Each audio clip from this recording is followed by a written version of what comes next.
Bilan du mois de juin, j'ai lu 11 livres et il n'y a pas que ça. J'ai aussi regardé un film qui m'a fait pleurer tout le long. On va en parler.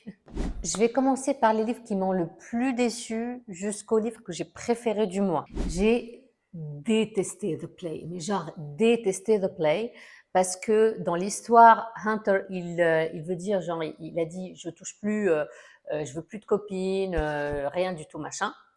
Et la fille, là, elle vient le toucher, elle vient le brasser. Vraiment, il n'y a pas de consentement. Donc, je l'ai fini quand même pour pouvoir le noter. Parce que moi, quand je finis pas un livre, je le DNF, je le note pas. D'accord? Mais là, je me suis dit, je vais le finir. Je vais connaître cette histoire de ce personnage. Et après, je vais mettre une note pourrie. Parce que c'était l'horreur, quoi. C'était horrible, vraiment. Mais j'ai détesté. Heureusement, pour une fois, la série télé est meilleure que les livres de loin. Donc vraiment, là, c'était ma pire lecture du mois. J'ai lu The Risk, je lui ai donné 3 étoiles. C'est l'histoire de Brenna, qui est la fille du coach, avec Jake qui joue du coup un compétiteur à leur esprit truc de machin là. Je me rappelle que Brenna, j'ai bien aimé son personnage. Elle était très, elle avait un personnage imposant, donc ça j'ai bien aimé.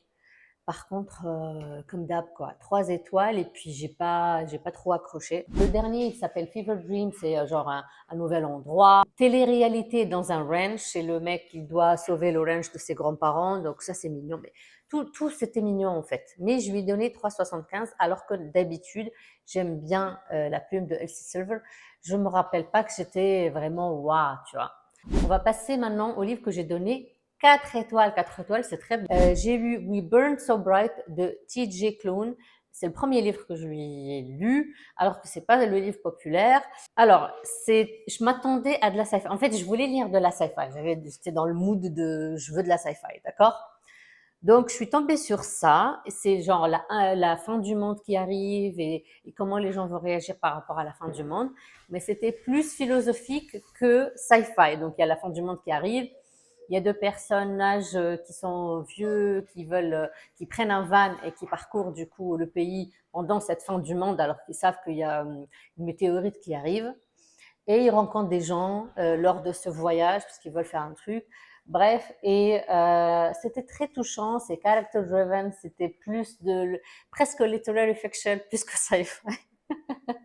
Il n'y a pas eu le moment scientifique, intrigue de science-fiction que je cherchais. Mais je suis tombée quand même sur un livre sympathique, un peu philosophique, un peu introspective sur on est qui comme humain et qu'est-ce qu'on fait sur la Terre et pourquoi on est là et toutes les questions comme ça. Donc j'ai bien aimé ma lecture. Heureusement que c'était court et pas très long parce que sinon ça devient chiant. Voilà. J'ai donné 4 étoiles. Le deuxième livre auquel j'ai donné 4 étoiles, c'est un livre recommandé par mon fils, mon aîné, qui est au collège. Du coup, cette année, ils ont lu The Unexpected Guest de Agatha Christie, mais ils l'ont lu en français. Quand il a lu, il m'a dit « Maman, tu vas adorer, il était vraiment sympa ». Du coup, je l'ai lu, je lui promets de le lire. Je l'ai lu du coup en anglais. C'était très rapide, c'était sympathique aussi. Évidemment, il y avait du mystère. Je n'ai pas trouvé, moi, qui a tué le mec à la fin.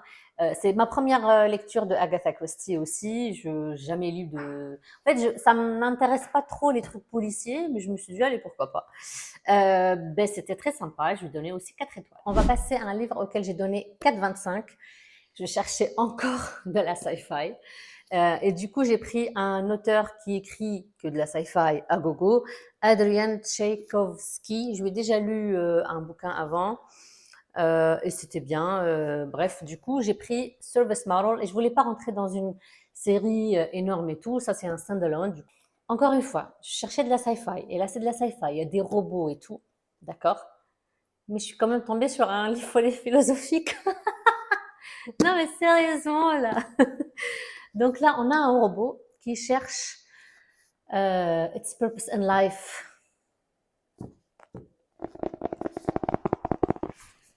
Donc, c'était plus... alors, il y a 2 trucs. D'abord, si vous prenez ce livre et si vous lisez ce livre, il faut oublier comment l'IA d'aujourd'hui fonctionne parce que c'était écrit avant l'ère de ChatGPT et tout ça. Et donc, il y a un peu de trucs que nous, on se dit, ben non, en fait, ça marche pas comme ça normalement. Mais bon, si tu oublies ça et que tu dis c'est de la fiction, là, bon, on peut rentrer dans l'histoire. Ah, et qu'est-ce qu'il y a? Tu m'as ramené un bâton, je veux pas de bâton. Donc, c'est un robot qui perd sa mission parce que son client ou son owner, il meurt. C'est lui qui le tue. Et ça, c'est pas un spoiler, ils le disent depuis le début.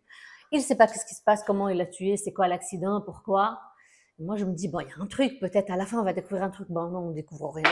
Et donc, tout le long, il cherche son but de la vie et qu'est-ce qu'il est là pour faire, en fait, parce qu'il est éternel. Et donc, il était un service model, donc il est là pour servir son serviteur. Son serviteur n'existe plus, il cherche des humains pour les servir, d'accord?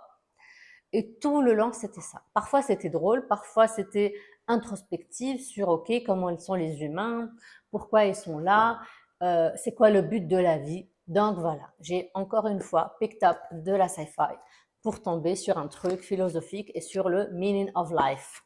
J'ai donné 4,25 quand même. Hein. Donc, The Last Contract of Isako, 4,25. Je l'ai pris encore une fois pour avoir une aventure scientifique ou science-fiction, des planètes ou des aliens, peu importe. Je tombe sur Isako qui est retired, qui est une maman et qui veut plus travailler et qui découvre qu'après cette longue carrière d'être la meilleure dans son field voilà, elle est corporate samurai dans l'espace. Donc, elle découvre qu'après une longue carrière, malgré qu'elle était la meilleure dans sa carrière, elle se pose des questions. Elle se dit, ben attends, mais est-ce que être la meilleure dans un système qui fonctionne mal, c'est toujours bien?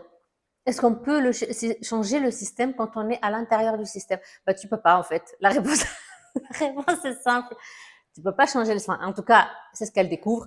Elle découvre que malgré tout ce qu'elle a fait, elle était propre, elle était parfaite, elle était tout ce que tu veux. Elle a elle a gravé les échelons et tout. Et à la fin, elle découvre que, en fait, si le système est mal fait, même si tu es le meilleur du système, bah, il est mal fait quand même, ça change rien. Et que malgré qu'ils sont partis de Earth, ils sont allés dans une autre planète, bah, c'est toujours des humains et qu'il y a toujours de la politique, il y a toujours des magouilles comme ça. Et c'était quand même sympa. Et encore une fois, j'ai pris un livre de science-fiction et je suis tombée sur presque des intrigues politiques et des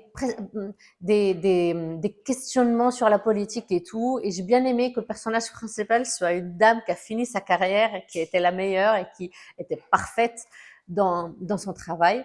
Bref, 4,25, Last Contract of Isako, j'ai adoré. Et donc, Fondali, je vais lui lire d'autres livres parce que je la connaissais pas non plus. On va passer au livre auquel j'ai donné 4,5. Il y en a 3. 3, j'ai donné 4,5 à 3 livres ce mois-ci. Et j'ai eu des lectures, mais génial. Bon, le premier, il s'appelle The Burning Side. J'étais dans un mood de literary fiction. Je me suis dit, allez, de toute façon, je suis en train de la chercher de la sci-fi. Je trouve que de l'inspection. Je cherche de la sci-fi, je trouve des meaning of life. C'est pas grave. Je vais lire un literary fiction comme ça, je suis déjà. C'était super bien écrit. Ça parle d'une famille qui leur maison a brûlé. Leur maison a brûlé, mais l'histoire c'est qu'en fait leur couple a déjà brûlé de l'intérieur. Ils réfléchissaient déjà au divorce. Et là c'est de la circonstance. Du coup la maison brûle. Ils vont chez les parents de la fille qui les héberge pendant un moment. Et ils se remémorent tout ce qui s'est passé. Ce que j'ai aimé, c'est que, c'était super bien écrit. 2, j'ai aimé le multiple POV. Quand je vous dis multiple POV, c'est multiple POV. C'est-à-dire, les personnages on the side, ils avaient aussi un POV. Et pour une fois, je sais pas, je trouvais ça, je sais pas, nouveau. Peut-être que vous allez me dire, mais on s'en fout, c'est pas important. Ils sont allés chez la mamie, entre guillemets, et on a le POV de la mamie. Et elle, en fait, elle dit, mais attends, mais je suis déjà en train de gérer ce problème. Elle a déjà une personne dans l'hôpital. Et en fait, quand on voit de POV des autres, on comprend jamais qu'elle est presque surmenée, en fait, la mamie de cette histoire. Elle est en train d'accueillir tout le monde. Donc, elle a sa fille, sa maison brûle. Elle a son fils, il y a un autre problème, il revient aussi. Et sa maison, ils reviennent tous chez elle en même temps. Et elle a déjà des soucis, elle est déjà là. Et ça, on le voit pas dans le POV des enfants. C'est un truc de dingue.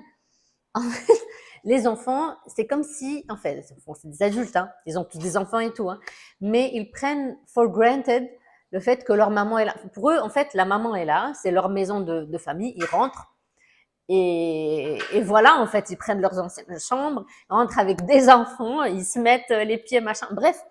Et elle, on a pour une fois son POV. Et elle dit, et donc ça, j'ai bien aimé, en fait. Ben, c'était un petit POV sur le côté, hein, mais moi, ça m'a marqué dans l'histoire. Donc, Love, Grief, Second Chances, Growth, Redemption. J'ai bien aimé. Percy Jackson, The Light and Thief. Alors, donc c'était le début de l'été, en juin. Je vais dans une librairie et je me suis dit, je vais acheter des livres pour les enfants, avoir une lecture comme ça dans l'été. Ils ont l'habitude de lire des BD, mais des BD, mais des BD, des BD, des BD. Ils lisent vraiment beaucoup, beaucoup, beaucoup de BD. Mais au collège, surtout au collège, ils vont quand même leur demander de lire des vrais bouquins, un peu durs. Donc, je me suis dit, je vais trouver c'est pas un middle ground, mais quand même des lectures, des vrais livres sans images, entre guillemets.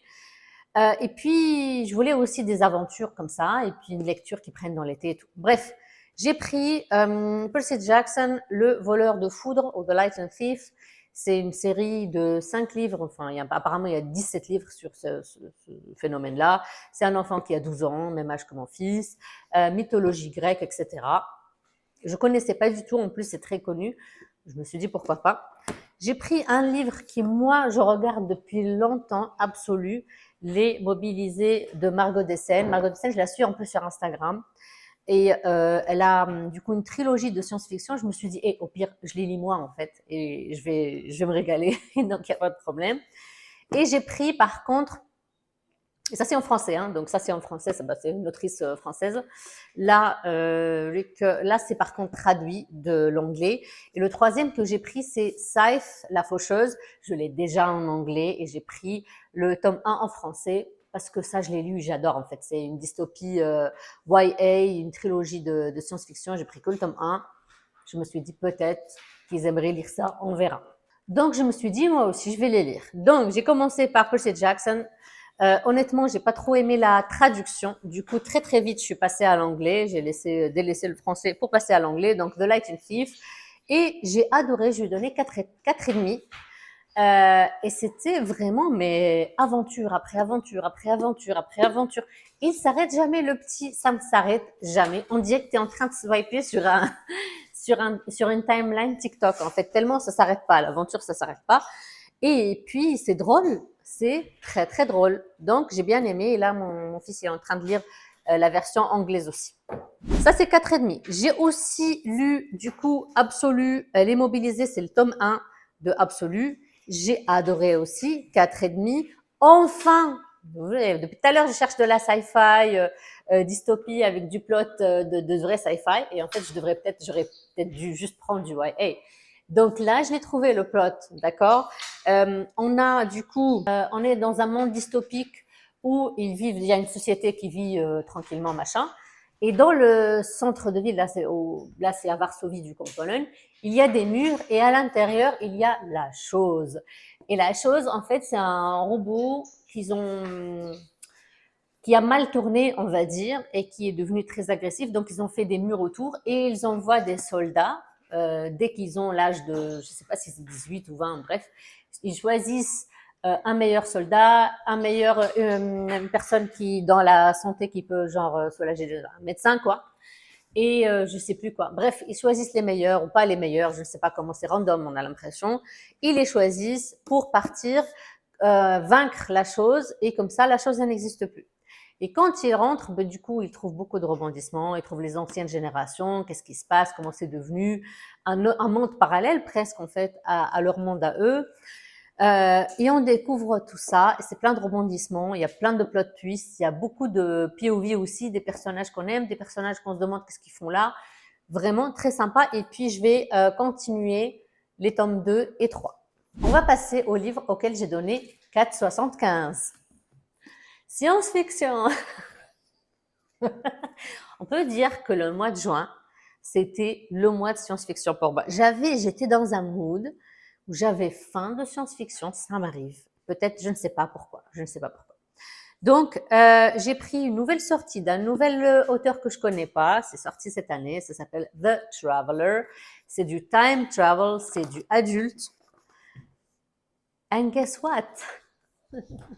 À votre avis, est-ce que c'était de la sci-fi ou c'était de l'introspection sur le sens de la vie? Je vous laisse deviner dans les commentaires. Comment vous dire que la première partie, c'était du let's go, quoi. Donc, le mec, d'un coup, comme ça, on comprend pas pourquoi, il time travel, il jumps, et il se retrouve 24 heures après. Et ensuite, encore une fois, il jumps, il se retrouve 48 heures après. Il s'adouble, il s'adouble, il s'adouble. Et donc, la première partie, on le voit jumper, on voit son fils. Son fils, il a un autisme, il est très, très intelligent et il passe sa vie presque à comprendre ce qui se passe à son père. La deuxième partie, on rentre dans la philosophie, encore une fois, et le sens de la vie. Donc, il a tellement jumpé qu'il a vu des choses imaginaires, évidemment, mais pourquoi pas.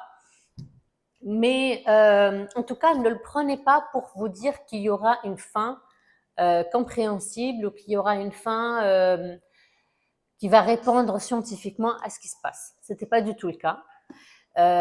C'est plus un livre au début, du coup, en tout cas, très addictif. Dès qu'on commence à le lire, on le lâche pas.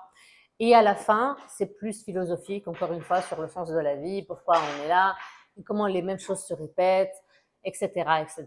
Mais j'ai bien aimé 4,75. Et c'est pour ça, d'ailleurs, j'ai pas donné 5 étoiles, parce que la fin, c'était pas la fin explosive à laquelle moi je m'attends quand je lis de la sci-fi. Il reste un livre auquel j'ai donné 5 étoiles ce mois-ci, Into the Blue. Et pour le coup, c'est pas de la sci-fi, c'est de la romance. Into the Blue de Emma Broad. Je le voyais tout le temps sur mon feed. Tout le temps, tout le temps, tout le temps. Dès que je swipe, Into the Blue, des gens qui pleurent et tout, bah, ils avaient raison. J'ai pleuré, c'était incroyable. C'était plus de literary fiction, plus romance. Mais comment vous dire qu'en fait, dans la romance, parfois, on ne comprend pas pourquoi ces deux personnes, ils sont tombés amoureux. D'accord? Généralement, c'est genre physiquement, ils sont attracted to each other ou bien il y a ce banter entre eux. Mais là, on comprend parce qu'en fait, l'histoire démarre à 17 ans et on les suit pendant des années et on suit presque pendant 6 mois à 17 ans comment elle est leur relation et comment ils réagissent ensemble. Et j'ai adoré ça en fait, comment la relation évolue et comment ils sont tombés amoureux. C'était très sympa à voir. Et on les suit après, évidemment, quand ils deviennent adultes et tout. Et oui, j'ai pleuré et c'était très émotionnel. Et j'ai adoré ce bouquin. Et pour une fois, du coup, voilà, une romance qui a 5 étoiles cette année. Et quand je l'ai vu, je l'ai fini, pendant 24 heures, j'avais un reading slump parce que bon, moi je commence directement un autre livre. J'ai commencé un autre livre, mais je continue de penser à ce livre-là. Donc, si vous le lisez, attendez-vous à une baisse de morale, pas une baisse de morale, mais à la fin, en fait, on peut pas le lâcher. Il va rester dans notre tête et on va continuer de penser à ce livre. Donc, tellement c'était vraiment, vraiment sympa. Into the Blue, j'ai adoré.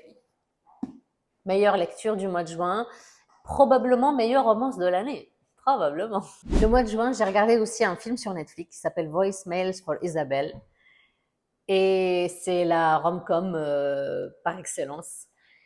Ah là là, quand tu vois déjà le trailer, tu te dis, ok, je vais vraiment le regarder.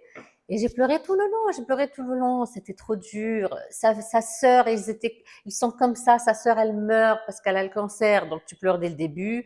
Et ensuite, elle appelle le numéro de sa sœur pour lui laisser des voicemails, sauf que le numéro de sa sœur a été pris par un mec comme un deuxième téléphone pour le travail ou je sais pas quoi, et c'est lui qui reçoit les voicemails. Ah, c'était trop mignon. C'était trop mignon. C'était trop mignon, c'était trop sympa. Elle est chef, elle cherche un peu le but de sa vie, encore une fois, voilà. J'ai adoré, j'ai adoré, j'ai adoré, j'ai adoré. Voilà, c'est la meilleure rom-com. Enfin, vraiment, la rom-com par excellence, tu le regardes et c'était trop bien. J'ai pleuré tout le temps. C'était le bilan du mois de juin. Profitez bien de vos vacances, si vous en avez. Profitez bien de la chaleur et du soleil. Et moi, je vous dis à bientôt. Bye.